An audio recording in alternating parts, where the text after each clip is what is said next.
there's a lot of power in your story. There's a lot of power and freedom in you being willing to share. I'm eager to share my money story, right? And who, what, when, where, and how did you, and all those things, because I am 1,000% confident if I can share my story and it can prevent one person, just one, 100, 1,000 would be absolutely amazing, from making the same mistake that I made, or to empower them to make a better money decision earlier in life, right? Welcome back, everybody, back to another exciting show, the About That Water podcast, where we help the sandwich generation build strong financial habits so that we can talk about money, spend money, and enjoy your money. But today, we are going to be talking about the opportunities of actually telling your story via podcast, because some of you have wonderful stories and some of you are just afraid to even talk to people or even just share because you're afraid that somebody will make fun of you. And I have a specialist here about Ashlee Marie, who is going to talk about the importance of really getting out there and sharing your story. So how are you doing today, Ashlee? I'm doing wonderful. How are you? I'm doing great. So much so that I'm glad that you're here. It's always a pleasure when I receive a new invitation. And it's always an honor. I tell you all the time, you are a superstar in my eyes. So thank you very much for today. Thank you. Yeah, like we're in this together, and our goal is to kind of help support each other in any means necessary. So with that being said, when it comes to a story, what story do you choose to select to share versus the one you don't decide to share? So for me, I have tons of stories to share. I think as an introduction, when we met each other, I was actually coaching women out of their 9 to 5. And so I was sharing that story of what that was like, exiting 9 to 5. And then I quickly found out what that life looks like when you exit your 9 to 5, and what it looks like for most people when they don't have a financial plan in place.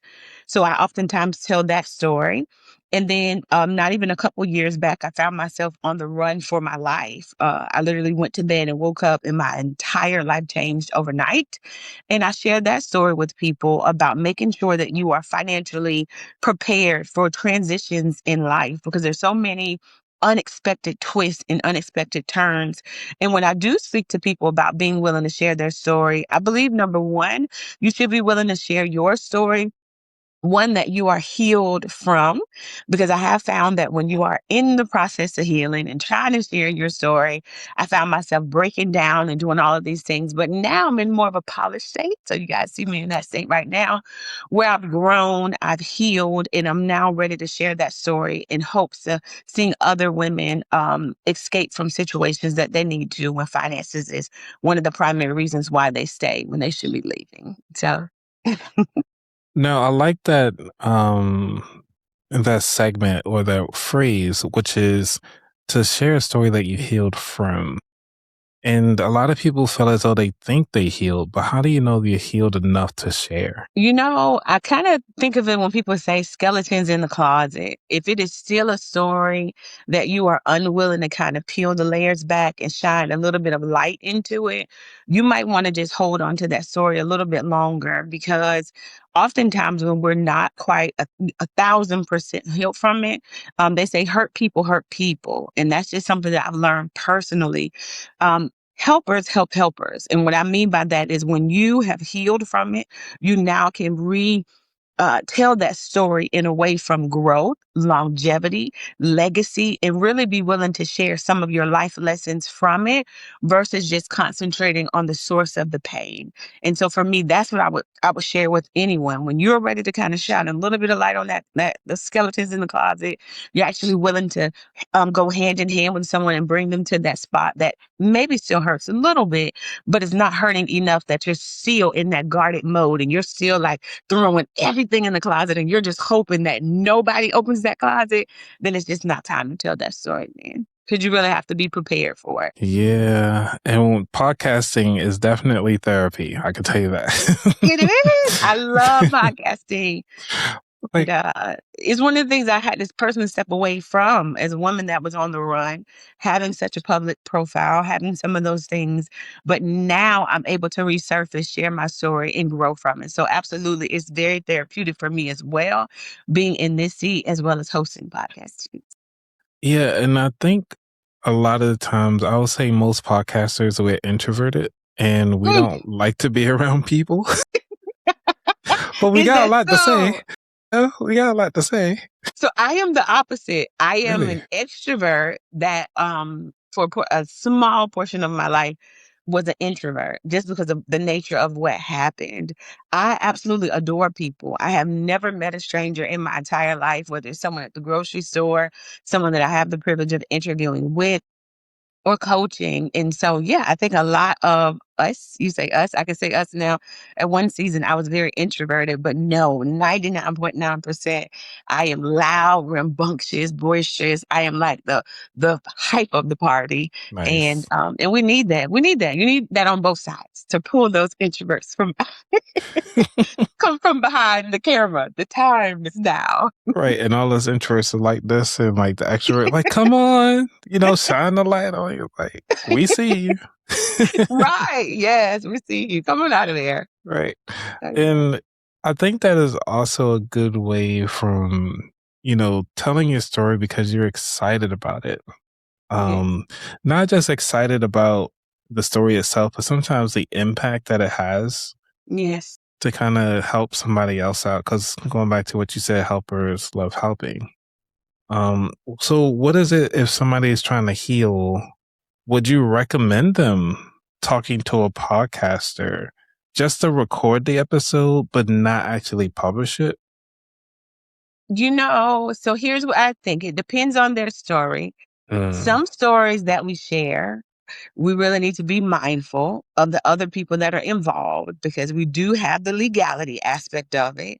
So even in my process of healing, I also had to be very mindful of how I was going to shape that story so that I didn't get hit with something in the back end. I didn't find myself just caught up in all of these legal battles. And it just depends on what that circumstance is. It could be something that happened to you when you were younger.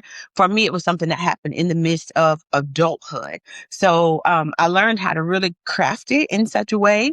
And then I also made sure that the podcasters who were interviewing me, they were very aware of what I could and could not share as well.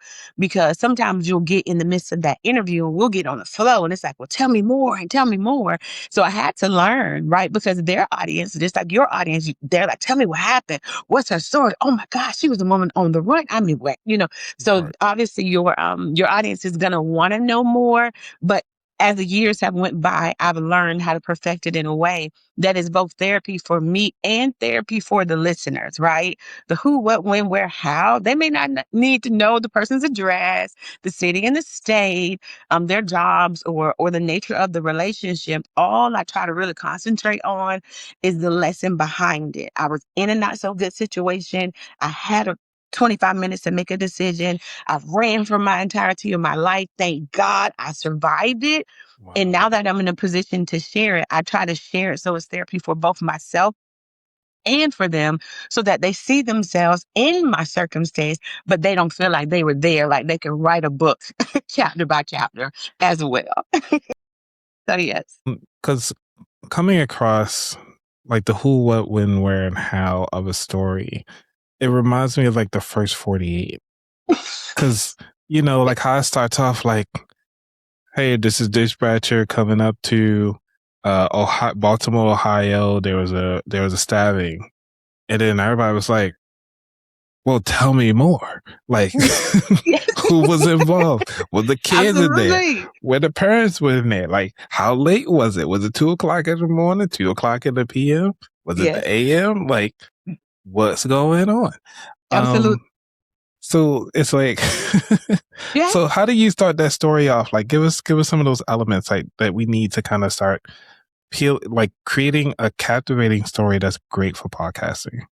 Well, absolutely. I mean, you definitely need to hook them. Okay. For me, I literally, when I wrote in my book, I said, like, I want everyone to close their eyes and imagine being fully surrounded. All you hear is sirens right? And you can see yourself there. You can see yourself being in a situation where there's nowhere to hide. I mean, all the sirens are around you. Who is that one friend that you would call in the midst of a circumstance like that? You did it. They're coming for you. They're looking for you. And now you have to face the entirety of the music. You have two choices that you have to make. You either stay and face the music, or you run and you let them call you back to the state of Florida, because I'm in the state of Florida, right? And for me, at that season of my life, I knew that the next 25 seconds of my life was going to determine whether or not I was alive, or whether or not my friends and families was going to be preparing an obituary for me, honestly. And so for me, when I start the story, I'm thinking about the listener on the other end. They want to feel like they're in the story alongside you. Did you feel like you were in the story? Did you feel like your heart was beating? Yeah, I'm like, all right, well, shucks, I got 20, 25 seconds. I'm like, 25 seconds when your body is pumping, like you can figure out some stuff. You can figure, listen, when they say time stands still, and I believe that as the storyteller, we need to grasp that person's attention, because understand there are thousands of other stories that people can just gonna scroll past. But one thing I know, they're gonna be looking at your face, your expression. They're gonna be looking to see, how do I feel? Am I nervous? Am I scared? Where's this person right now? Is he watching it? Is she watching it? Right. So you definitely want to hook them in the beginning. You want to be very intriguing.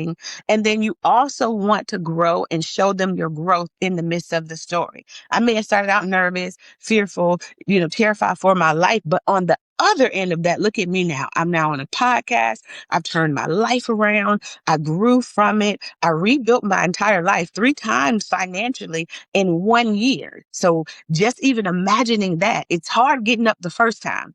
You get knocked back down. Then you turn around and get up a second time. You get knocked back down. But by the third time, listen, you want to fight? Let's go. I learned how to protect the most important parts of my life. And sometimes we are financially deficient, right? When it comes to certain things in life. But now I'm happy to say the other end of that. And so I think you just need to have a strong closing. You need to be very focused on the transformation you want people to see and experience when you are sharing your story. Now, I'm from the South. I talk very fast. When I get excited, you'll be able to see. And so one thing I'm learning to do is pace myself. But you need a beginning, middle, a little climax in there. Oh my gosh, right? Right. Tell me more. And then you have to have a solid closing. And so for me, I found success in that. I go live every single day on these platforms, and so that I found success in that. I hope that was a good answer to your question. Yeah, no, it is really good because it gets me thinking that I don't tell stories well. I need to do better. Because the closing is where you kind of get hung up at, or sometimes like, what is the climax? How do we identify that? Is that like the turning point in our Yes, story? I believe so. For me, it is the moment where you realize it's now or never, right? They say things that you're unwilling to change, you choose. Right? So for me and my story, life circumstances that I was accepting, a life beneath what I knew that I was worth, what I desired. A lot of us are living that, right? You go to a job every single day. We absolutely despise the boss. The boss hates you to a Right. degree, but the money's very good. Now, the climax or the turning point can be where you get one phone call of a relative that needs you, a child Mm. that may be needing you. And here you are giving your entirety of your life to an entire career, and they will not let you have the freedom that you need in that moment. Now, for some of us, we've experienced loss. That's a very high turning point. That's one of those things where you're like, I will never give my all, right? Yep. Some people decide to go. They don't miss the experience with the family member, but upon their return, the employer says, thank you, but no thank you, because you chose yourself. Now we're going to choose us.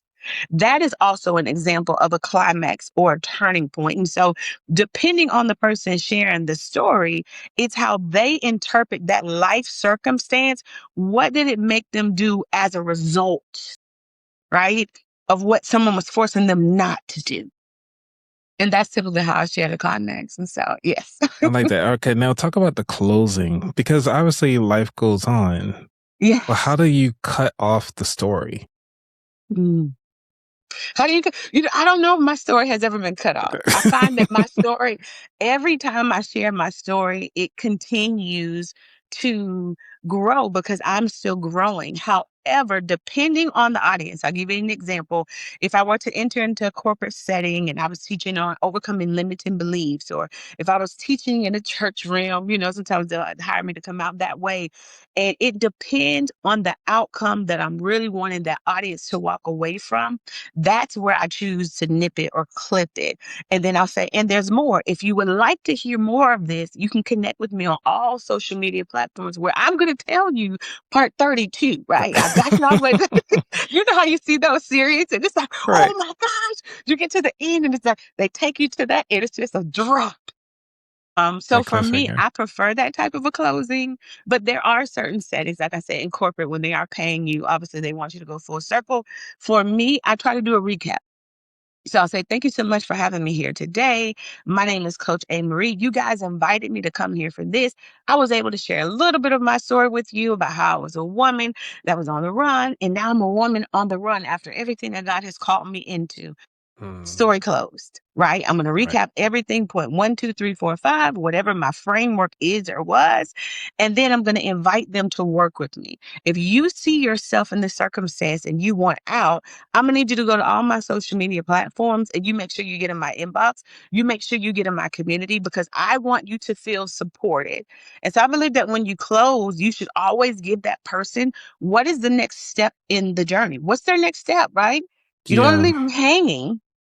But even if you leave them hanging, at least give them the next directions and the next steps to work It's with like you.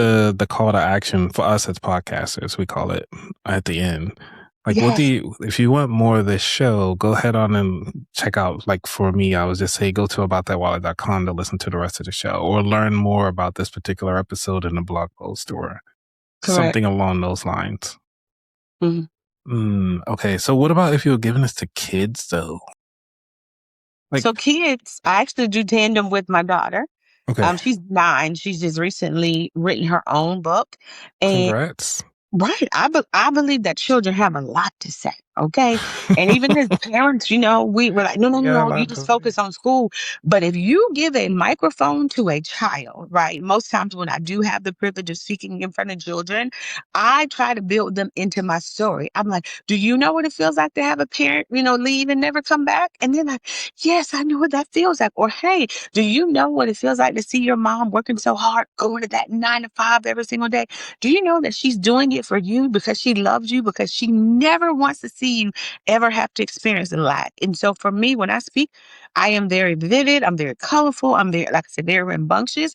And I want to draw those students or those children in. I want them to feel like they're in it with me, but that they also see themselves outside of it. Because I don't want you to make the same choices I made, right? How did I end up getting in a situation where I was on the run?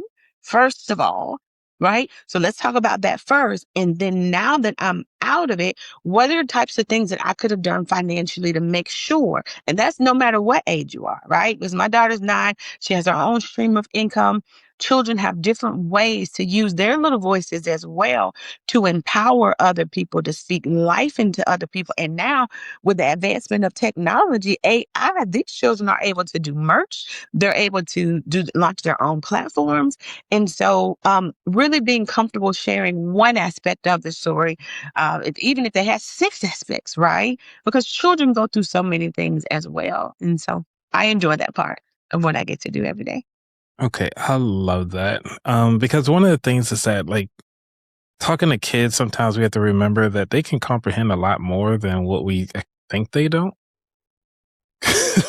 you know, it's like it baffles me sometimes. I'm like, why do we keep stifling these kids? Like, they understand a lot more. Mm. Like, they should be They're like, listening what's to this Uncle podcast. Johnny over there? You be like, you just look. Like, why Mhm. is he talking a little funny? It's okay, right? Right. These children, I'm telling you, and cell phones too. And don't let them Mhm. get on the Apple Watch. Don't get them a tablet. They will record you in a heartbeat. Be like, remember you said this? Right. So yeah. Yeah, this is really powerful stuff to kind of think about. Now, as we come up to like the future a little bit, which is where do you see storytelling going? Do you feel as though we're going to become better storytellers or worse storytellers with the age of technology coming in? I believe that we will become better. One of the things that I see for the next 3 to 4 years and beyond is more communities being built by sharing their stories. I have a community of women that they're building me. I can't even say I'm building them. They are building me. And I am learning so much from the stories that they are willing to tell. When it comes to things like mental health, and you were huge on this at the beginning of the conversation, right? If podcasting is something that's very therapeutic, why are we not doing more of it? Yeah. In the lanes of financial education and literacy empowerment, when it comes to women empowerment, growth, managing a household, parenting, like I can think of a myriad of conversations that we can have repetitively, but the thing that's going to distinguish you from the rest is your story. There's a lot of power in your story. There's a lot of power and freedom in you being willing to share. I'm eager to share my money story, right? And the who, what, when, where, and how did you, and all those things, because I am 1,000% confident if I can share my story and it can prevent one person, just one, 100, 1,000 would be absolutely amazing, from making the same this mistake that I made, or to empower them to make a better money decision earlier in life, right? So I see it futuristically. I see it being the mainstream. I see it have TV Hmm. series. I see us being able to, people are going to be dependent on it because they're searching for answers right now. How do I overcome this? Relationships, breakups, marriages, all of those things. How do you financially bounce back? Is it even a thing? That part.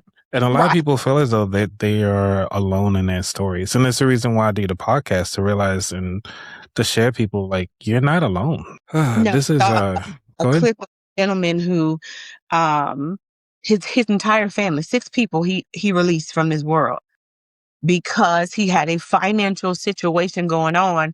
And I wondered, when I was reading through that article, I wonder if he felt like he could share his story. What was his choice? The thing that he felt he could not change in that moment, he chose a completely different direction that not only impacted him, it impacted his entire family. I don't know if you saw that, but yeah. Mm-mm. And I'm curious to see, and a lot of people, I think that's what draw a lot of people into these like first 48 or whatever, is because we just can't fathom how could this actually happen? What was going on? Mm. You know, and it's just They felt unseen. A lot of people feel unheard. a And lot. that's the power in your story, because the very thing that people feel is minute right now, that could Hmm. be the very lifesaver to someone else. What do I mean by that? If you've managed time, if you perfected time management, and there's someone struggling with time management, you might can give them 2 or 3 steps, and now their mornings go better, their job is impacted, their finances are better. And so I tell people all the time, like gardening. I had a neighbor come over today and she was like, "Oh my God, how did you?" I have 4 pineapples sitting outside. It's nothing for me to teach her. That might be a day where maybe her family doesn't have food, right? Oh yeah. And now you're able to give that. So I say I use those stories. Just, it's the things that we think are little things or nothing. Just like me being here today, right? You don't know my state of mind. You don't know what was on my plate, but here I am, Right. right? And I appreciate it, because I was like, if anything else, I'm about to go take a nap. Yeah. But Free this is, time. but I'm so glad to actually connect with you. Besides in person at the conference and stuff like that, Mm, you just running, ripping and running and saying hi and bye very quickly. mm. But far as having this moment, I just want to say thank you for sharing your story, and thank you for coming through, because you didn't have to. You could have been Right. like, no, you good. Right.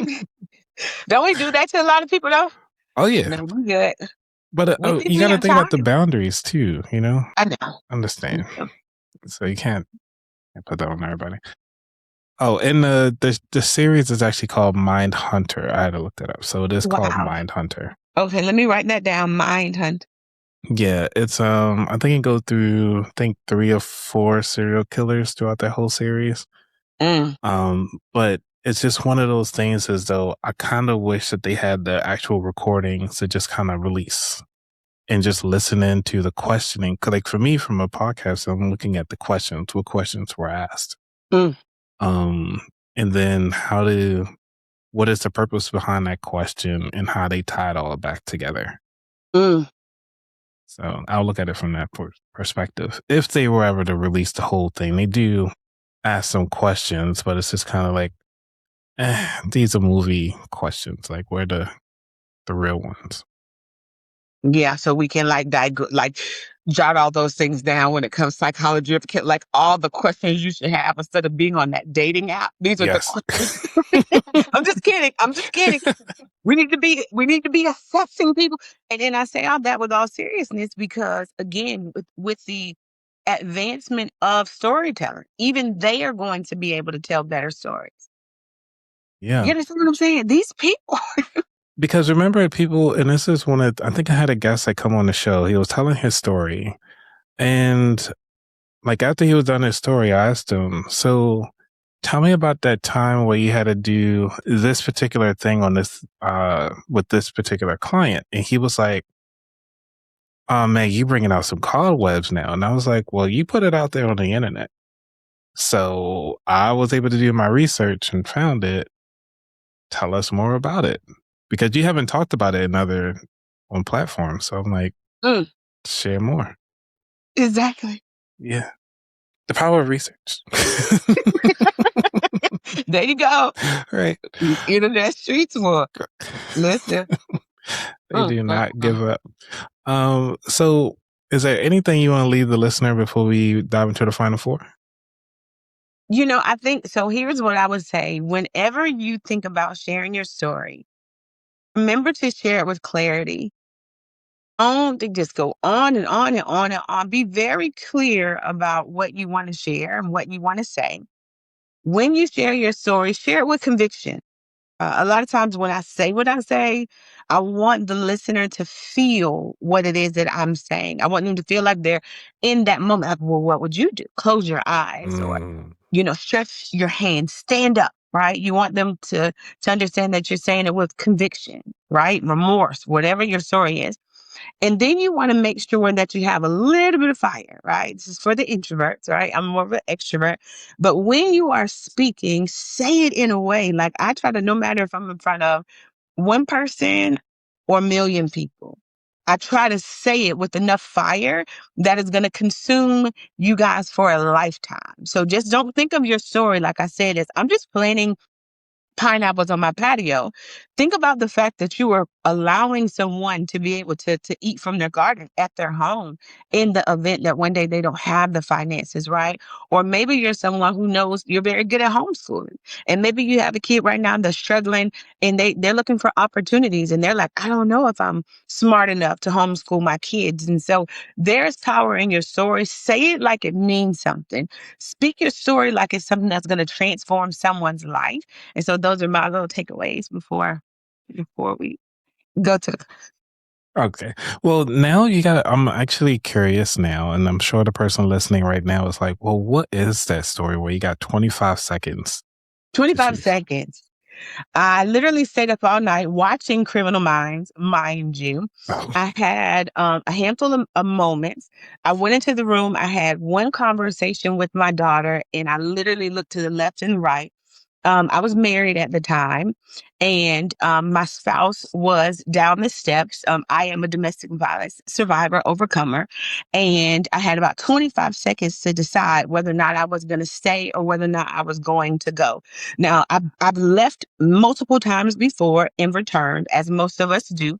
And even I think when I met you years ago, you probably would have never known that I was in a situation like that. Because most times when you share your story, people are going to encourage you to get out of the thing that you're in, right? So I drove for about 7 to 8 hours. I never stopped. I literally had one bag, I think one bag in my hand. And I knew at that moment, once I crossed the state lines, that I had at that point allegedly, potentially broken a couple laws. Couple laws, right? So not indulging, I'm not advising, I'm not encouraging. But what I will say is that if life and death is the choice that you have to make, you better make sure you choose wisely. One of the most dangerous times to exit a relationship in a domestic violence circumstance is when that partner knows you're not coming back. That partner is going to want to take you out and take everybody with you out as well.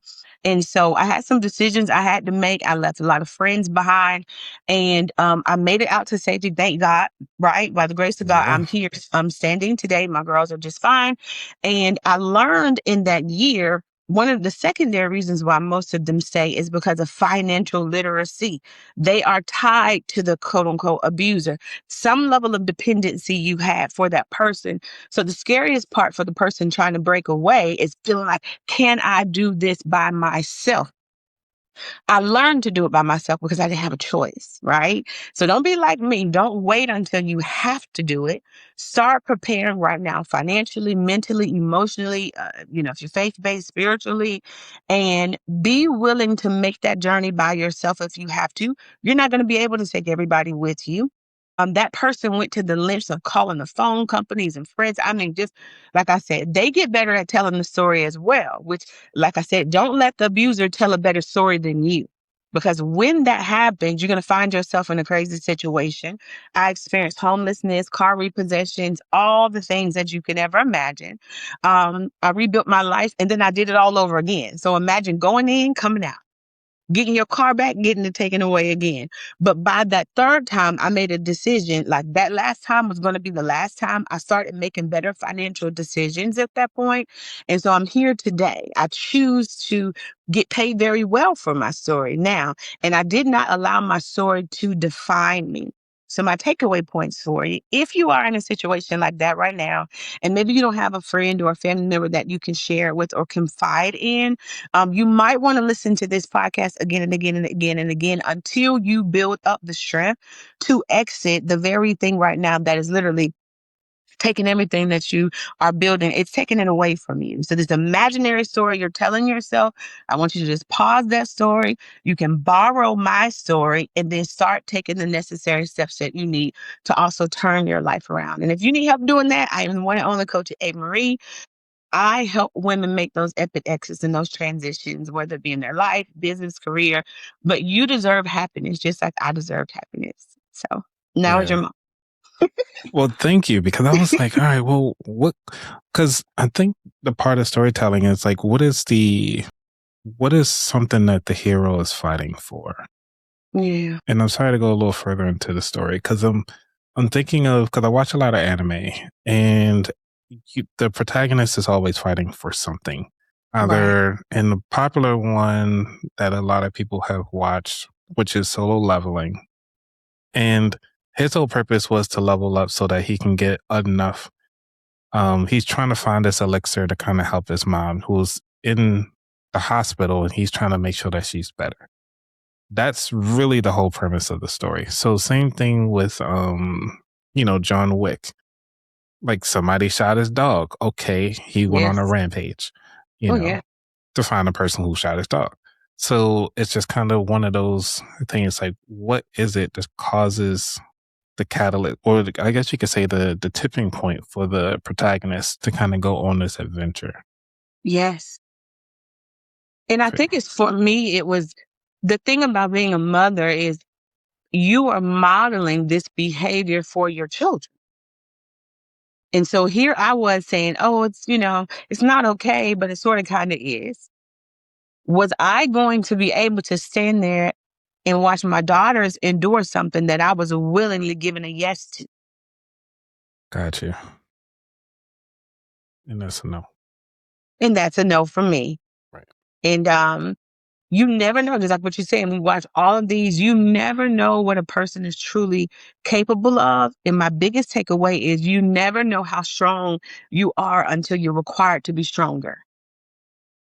So we tell ourselves, I can't. But if something in your life you love more than yourself, you gonna find a way. Like Right. John Wick. He Right. thought he didn't even want the dog, right? Right. The Yep. dog was a gift that was left. But once that bond is made and somebody just frivolously comes and takes something that belongs to you, that's given to me. Now we're going to see. We're going to wrestle and we're going to tussle about this one Yep. or those. In my case, I had 2 daughters. And so, yes, it's whatever that turning point is for that person.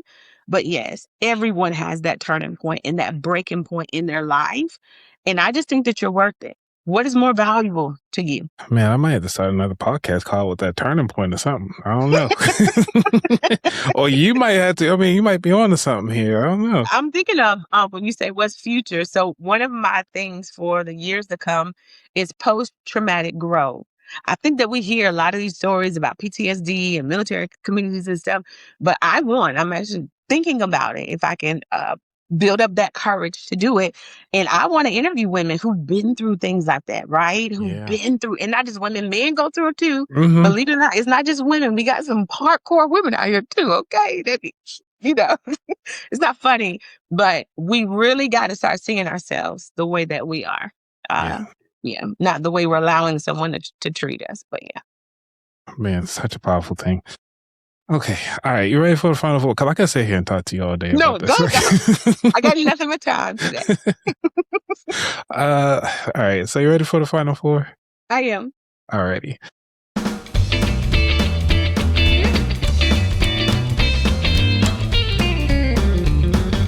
So question 1. What does wealth mean to you? I believe wealth, to me, is just freedom to make better choices. It really is freedom to make, and not make. I lost my grandmother in 2022. Wealth for me was being able to take an entire summer off from my business, allow someone else to run that segment of my business, and to spend the time that I needed to spend with the woman that I love the absolute most in the entire world. I didn't have to clock in with the boss. I didn't have to ask for permission. I didn't need to cancel my clients. I was able to still receive daily paydays, sit with my grandmother, love on her and receive her love. And then when it went time to go to the table, right? We don't think about this very much in the grieving process. Being able to be a decision maker, one of the youngest in my family, to sit to the table and make decisions and bless and ensure that her homegoing service was that of her legacy. It was very beautiful. It was one that I stand tall, and it probably is the reason why I had the courage to walk away from that situation and circumstance. But that is what wealth means to me. Better options, better choices, and ownership. Because I owned many things, I was able to step away from those things without fear of somebody else taking it away from me. That's powerful right there. I like that. Number 2. What was your worst money mistake? Worst money mistake, $100,000 in the bank account, wiped out at night. Worst money, I mean, what are your worst students? But you didn't call me on the podcast for that. You called me on the podcast for the power of sharing your story. Right. I didn't know it was possible to blow that kind of money. Okay. But it is. Right. I might have to cook. You know what? I got 3 podcasts now, so I need another one called Your Worst Money Mistake. Yeah. It'll be a therapeutic session. It'll be my 15-minute episodes. It'll be like, right. So tell me about you thought to do, right. Coach. Party like a rock star. Wrong answer. Right. Number 3. Is there a book that inspired your journey or changed your perspective? So one of my I actually have 2, and I brought them here with me today. One of them is The Process, and it is by Diana David Smith. And it literally talks about transitioning from death into life. I find that a lot of us have to be anchored to something.